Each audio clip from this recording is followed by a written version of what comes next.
Começa agora um programa que traz tudo sobre o livro mais lido em todos os tempos. Apresentamos O Som do Livro.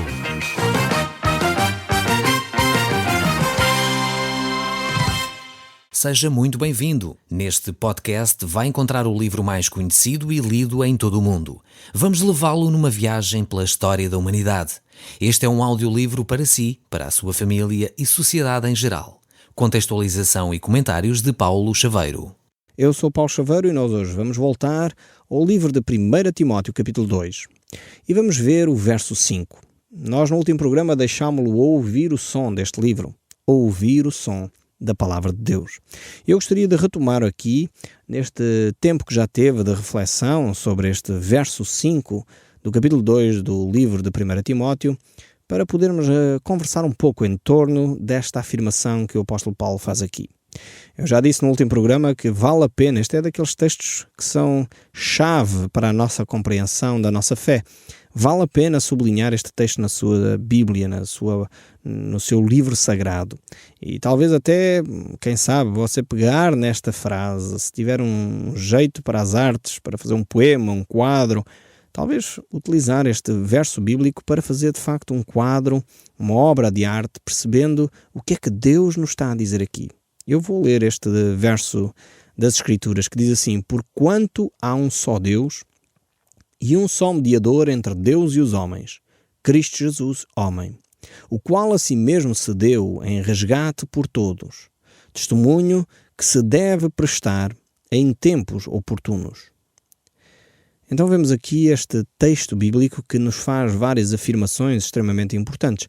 A primeira que nós encontramos aqui é uma afirmação monoteísta, ou seja, existe um só Deus. Não existe uma pluralidade de deuses, não temos um grande leque variado de deuses, por isso muitas vezes hoje determinados movimentos dizem, bem, não interessa muito que tipo de Deus é que tu tens, o que interessa é que tenhas uma divindade e tudo vai conduzir no fundo ao mesmo. As Escrituras não apontam nesse caminho. A palavra de Deus nos mostra muito claramente, a Bíblia nos mostra muito claramente que aqui Deus é exclusivista. Deus diz, há um só Deus. Não há vários deuses. Não há várias possibilidades para um relacionamento com a divindade. Não, há um só Deus e há um só mediador entre Deus e o homem. E quem é esse mediador? Aparece aí Maria, aparece o apóstolo Pedro, aparece o apóstolo Paulo? Não, de forma alguma. Este mediador entre Deus e os homens é Cristo Jesus. Eu sei que para alguns que me estão a ouvir neste momento ficaram chocados, talvez escandalizados com aquilo que as Escrituras dizem. Mas nós não podemos deixar de afirmar aquilo que a Bíblia afirma. Eu sei que talvez vai de encontro a uma convicção de toda a nossa vida, ouvimos diferente daquilo que estamos neste momento a ver nas Escrituras. Mas seria incorreto da minha parte não dizer a verdade. Seria injusto da minha parte não manifestar aquilo que Deus diz na sua palavra. Então é fundamental nós entendermos aquilo que a palavra de Deus nos diz. E aquilo que Deus nos diz é que não há mais nenhum mediador entre Deus e o homem. Eu posso orar a quem eu quiser, mas não vai chegar até aos céus. O único que leva, de facto, as minhas orações até ao Deus eterno, o único Deus vivo e verdadeiro, é a pessoa de Jesus Cristo. E talvez você pergunte, mas porquê? Então os outros homens e as outras mulheres não são pessoas importantes, não foram pessoas boas? Foram, sem dúvida. Mas não são mediadores entre Deus e o homem. O único que efetivamente morreu numa cruz para nos dar acesso com confiança a Deus foi a pessoa de Jesus Cristo. Aliás, o livro de Hebreus nos diz exatamente isso, que nós temos acesso com confiança ao trono da graça por causa do sangue de Cristo. Então é vital para a nossa compreensão, para a nossa fé, percebermos que não há muitos mediadores. Não há uma centena ou 2 centenas de mediadores e eu escolho aquele que eu mais gosto. E, infelizmente, o nosso povo tem vários mediadores, cada um tem o seu padroeiro, mas a Bíblia não dá este espaço. A Bíblia diz que o único mediador entre Deus e o homem é Cristo Jesus, homem. Usa esta expressão vital também aqui, importantíssima. Porque é que o apóstolo Paulo aqui refere que Jesus Cristo aqui se manifestou em forma humana? Aqui está a falar do nascimento virginal de Cristo, da Virgem Maria, é verdade, sem dúvida. Jesus Cristo nasceu da Virgem Maria, mas ao mesmo tempo é Cristo que continua a ser o mediador e não a Virgem Maria. E isto é que é fundamental, e por isso o apóstolo Paulo fala aqui de Jesus Cristo, o homem, aquele que se identifica connosco, aquele que sabe as nossas fraquezas, aquele que conhece o que é padecer, aquele que sabe o que significa ser traído, aquele que sabe o que significa chorar, aquele que conhece o que é a perda de um amigo, aquele que sabe o que é conviver com a doença. Jesus Cristo é este homem que esteve entre nós, Deus que se fez carne e habitou entre nós. Por isso, diz o texto bíblico que nós acabamos de ler, o verso 6 ainda continua a dizer, e por isso mesmo ele se deu a ele mesmo por resgate para cada um de nós. Então é esta entrega de Jesus Cristo que faz toda a diferença.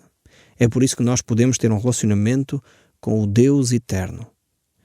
Não tem a ver com as nossas boas ações, que são importantíssimas, não tem a ver com termos uma religião que tem centenas de anos, também é interessante, não tem a ver com eu dar as minhas ofertas ou dízimos, não tem a ver com isso, tem a ver com uma relação com Cristo.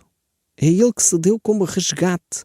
O resgate é alguém que precisa de ser resgatado, só existe resgate quando há uma necessidade de alguém ser resgatado. E foi Cristo que se deu como resgate por nós. Foi Ele que pagou o preço, a nossa dívida, para nós podermos ser salvos efetivamente. Mas o texto bíblico prossegue, o verso 7 ainda diz mais. Para isto foi designado pregador e apóstolo. Está o apóstolo Paulo a falar. Afirmo a verdade e não minto. Mestre dos gentios na fé e na verdade. Aqui o apóstolo Paulo reafirma o seu apostolado e também o seu ministério. A palavra que nós vemos aqui como pregador, no original tem um sentido diferente daquele que hoje em dia nós lhe damos. No original, esta palavra pregador tem um sentido de trombeta que toca alto. E por isso as trombetas, como era do conhecimento, ainda hoje se usa no exército, as cornetas e as trombetas. Porquê? Porque elas fazem um som claro e distinto para avisar que o inimigo vem ou que está na hora de fazer alguma coisa. Então aqui o apóstolo Paulo diz que ele é esta trombeta, com um som claro, um som audível, um som que é perceptível a todas as pessoas acerca da mensagem que Jesus Cristo tem para a humanidade. Esta boa nova que nos dá uma esperança de podermos continuar a nossa caminhada aqui.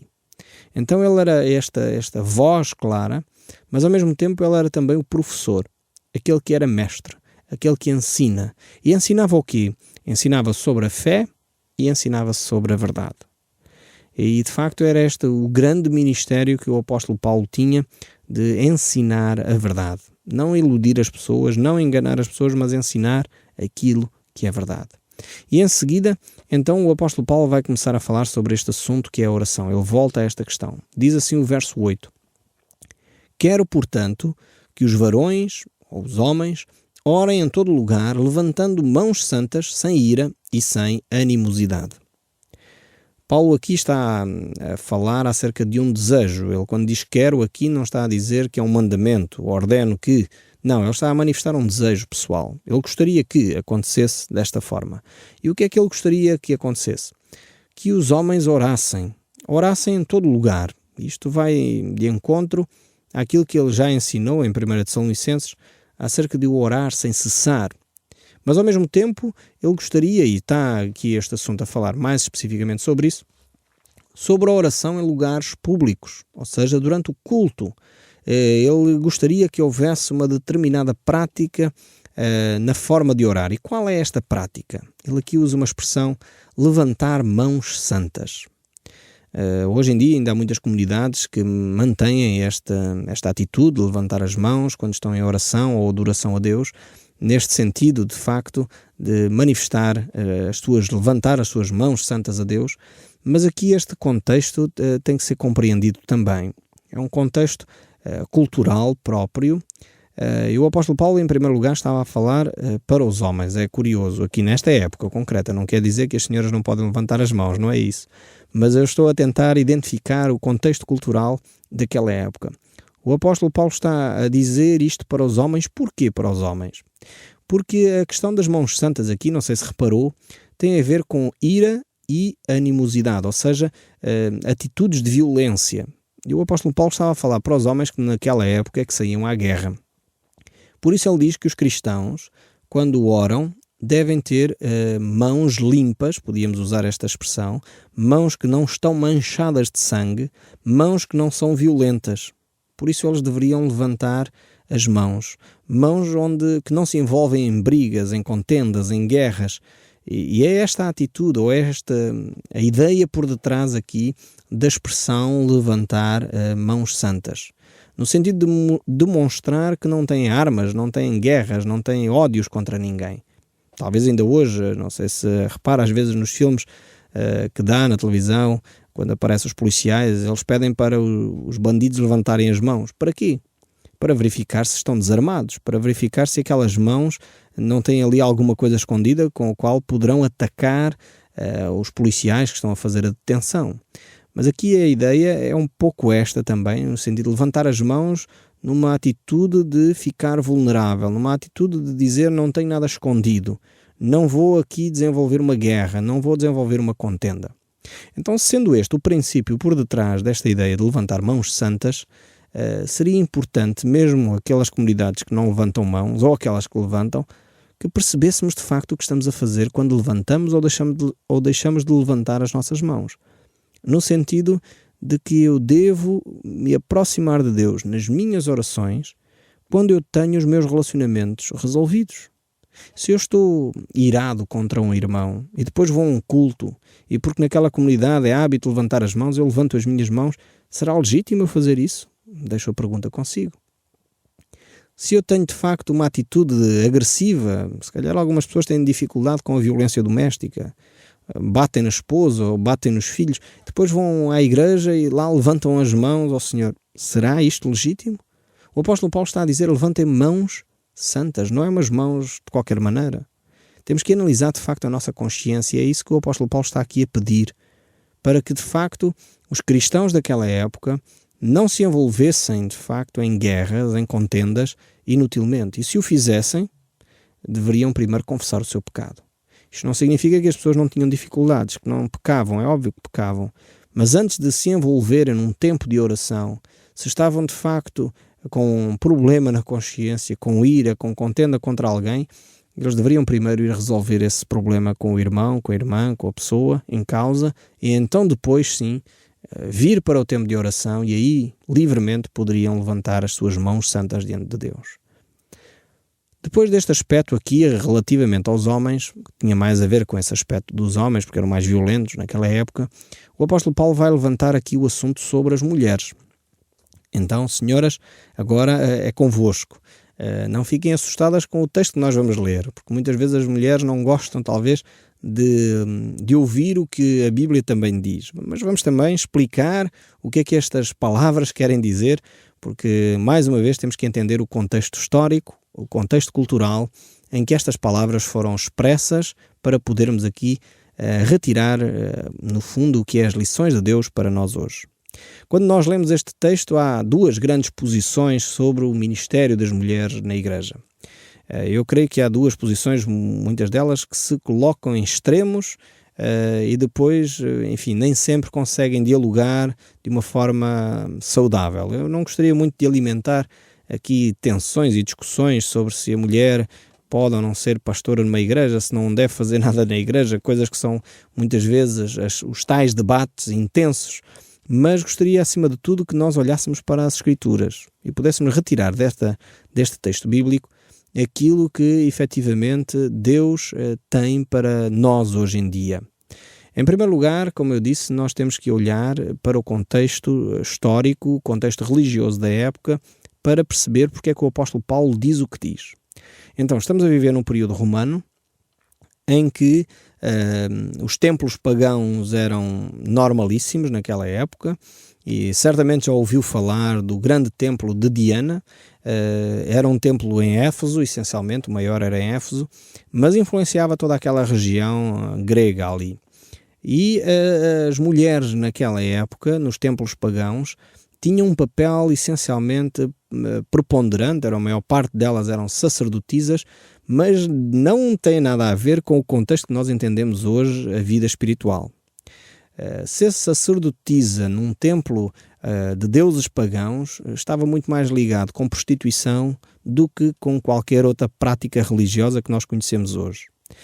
Por isso mesmo o apóstolo Paulo vai falar às mulheres tendo como pano de fundo este aspecto da vida religiosa daquela época. Ou seja, em que as mulheres que estavam envolvidas na prática de uma religião normalmente eram prostitutas e desenvolviam essa prática da prostituição como sendo um ato de culto. Então, por causa disto, o apóstolo Paulo agora vai dizer uma série de coisas quanto à forma como as mulheres se devem comportar, como as mulheres cristãs devem viver a sua espiritualidade. Então vejamos aqui o primeiro livro de Timóteo, capítulo 2, o verso 9. Ele diz, da mesma sorte, portanto está a falar sobre o mesmo assunto, se em relação aos homens para a oração deve ser esta situação em que eles não devem ter ira, não devem andar à guerra, não devem desenvolver violência, da mesma forma, portanto começa este versículo desta maneira, as mulheres em trajes decentes se ataviem com modéstia e bom senso, não com cabeleiras frisadas e com ouro ou pérolas ou vestuário dispendioso, porém como boas obras, como é próprio das mulheres que professam ser piedosas. Então o apóstolo Paulo aqui vai desenvolver um padrão, como é óbvio.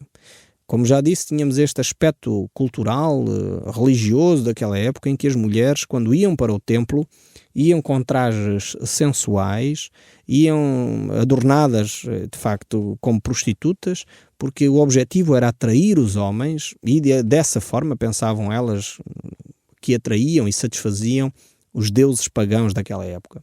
O apóstolo Paulo aqui quer fazer uma diferença completamente marcante. Ele diz, não, os cristãos não precisam desse tipo de trajes, as mulheres não têm de agradar a Deus por essa via, muito menos utilizando a sensualidade para cativar os homens. A espiritualidade passa exatamente por uma vida piedosa e não por uma vida sexualmente imoral. Por isso mesmo ele dá aqui recomendações sérias para que a mulher, ao vestir-se, se vista com modéstia. Se vista com esse bom gosto, por um lado. Ele não está aqui a fazer apologia ao mau gosto, de forma alguma. Foi interessante que eu, ao falar com os meus filhos sobre esta passagem, enquanto almoçávamos, conversávamos sobre este texto bíblico, e os meus filhos diziam, então a mulher deveria de ir vestido com um saco, que era para não ser bonita. Se não tem nada a ver com isto. Tentei logo explicar que não tem a ver com o mau gosto, não. Mas, acima de tudo, a mulher deve ir com decência. Deve ter o cuidado de não ser pedra de tropeço, é uma expressão do apóstolo Paulo num outro texto, para os homens. Porque se elas vão com sensualidade, vão com trajes muito justos ou transparentes para a igreja, os homens terão provavelmente alguma dificuldade em orar, em se concentrar naquilo que lá foram fazer. E o apóstolo Paulo quer, de facto, marcar a diferença, dizer o cristianismo não tem nada a ver com os deuses pagãos, não tem nada a ver com os templos de prostituição que se encontravam por todo o Império Romano. E é por isso que ele vai dizer à mulher, mulher, procurem ter decência na forma como se vestem. As mulheres, sem dúvida, devem se arranjar para agradar essencialmente aos seus maridos, aquelas que são casadas. E devem ter esse cuidado, sem dúvida alguma. Mas quando estão num culto público, deverão de facto ter também o cuidado de não ser pedra de tropeço para outro homem e ao mesmo tempo percebendo que a prostituição não faz parte do culto cristão. Antes, pelo contrário, uma vida casta, uma vida honesta, uma vida sincera, piedosa, uma vida sexualmente cuidada, essa sim deve ser a prática do cristão. A sensualidade não fazia parte dos cultos cristãos. O apóstolo Paulo quer deixar isso muito claro aqui quanto à participação da mulher na vida da igreja. Depois o verso 11 ainda prossegue. A mulher aprende em silêncio com toda a submissão e não permite que a mulher ensine nem exerça autoridade de homem.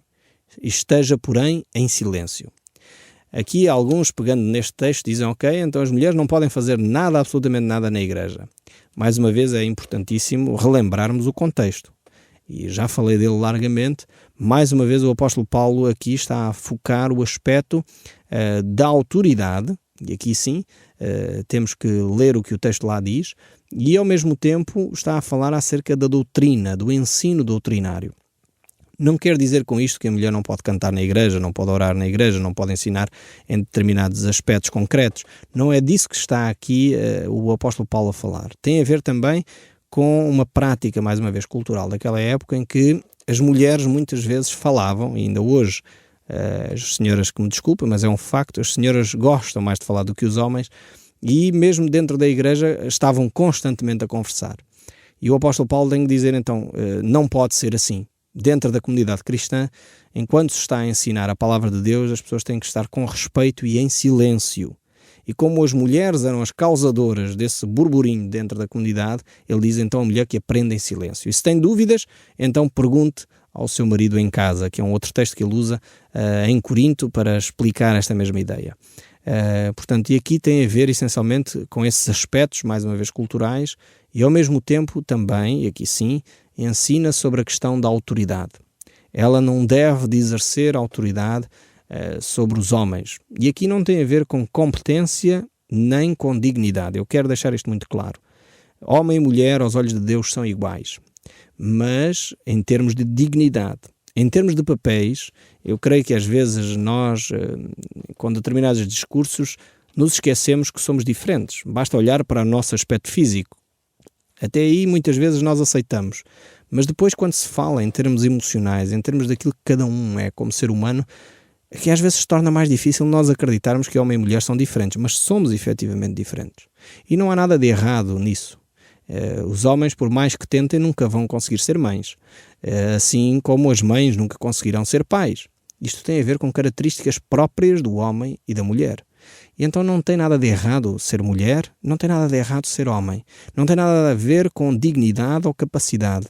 Tem a ver com papéis diferentes que Deus estabeleceu para o homem e para a mulher. E quanto mais cedo nós aceitarmos aquilo que nós somos, como homens e mulheres, certamente mais satisfeitos nós andamos na vida e mais facilmente integramos aquilo que Deus tem para nos ensinar. Mas o texto bíblico ainda prossegue e diz o verso 13: porque primeiro foi formado Adão, depois Eva. Adão não foi iludido, mas Eva, sendo enganada, caiu em transgressão. Todavia, será preservada através da sua missão de mãe, se ela permanecer na fé e amor e santificação com bom senso. Ou seja, o apóstolo Paulo aqui não está a dizer que só as mães é que são salvas. Atenção, não é nada disso. Aqui o apóstolo Paulo está a falar acerca de Maria, que deu à luz Jesus Cristo. E Jesus Cristo foi de facto o Salvador do mundo.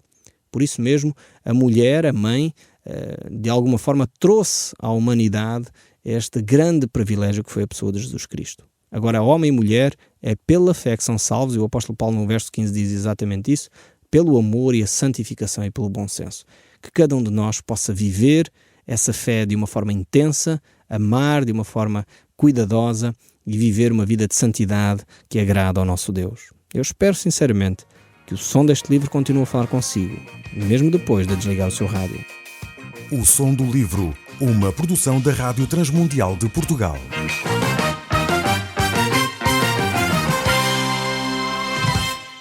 RTM. Conhece todos os nossos programas em rtmportugal.org. Uma produção da Rádio Transmundial de Portugal.